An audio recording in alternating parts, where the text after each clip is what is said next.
Bonjour à toutes et à tous, bienvenue dans cette nouvelle vidéo. Aujourd'hui on va tenter de faire un bon tiramisu sans gluten, sans lactose. C'est parti.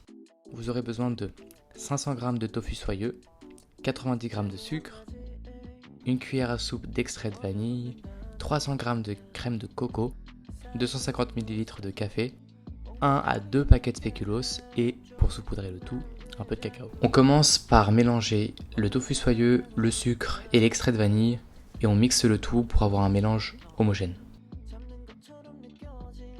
Pour éviter les éclaboussures, j'ai choisi de prendre un petit chiffon parce que ça en mettait partout. Une fois que c'est fait, on va passer au montage de la crème de coco en chantilly. Pour que votre crème de coco ait plus de chances de devenir une chantilly, pensez à la mettre au frais ainsi que le saladier quelques heures avant la recette. La crème de coco ne deviendra pas une chantilly comme on a l'habitude d'en voir, mais elle devrait s'épaissir un petit peu.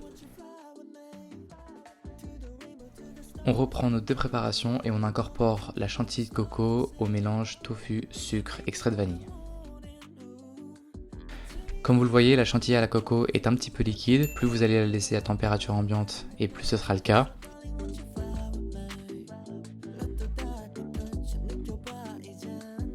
Le plus important, c'est qu'après l'avoir incorporé dans votre préparation, le tout ne soit pas trop liquide et ait une certaine consistance.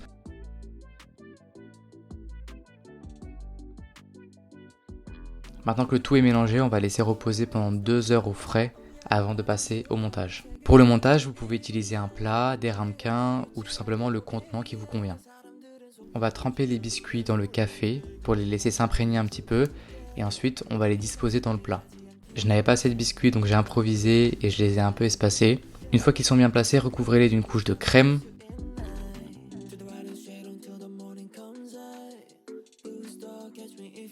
Faites en sorte que les biscuits ne se voient plus. Et j'ai décidé de placer le reste des biscuits après.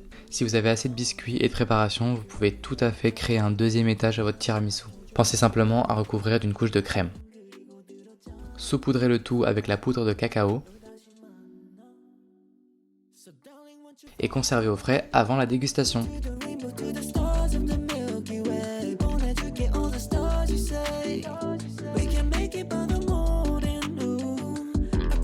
Allez, bonne dégustation. Ciao.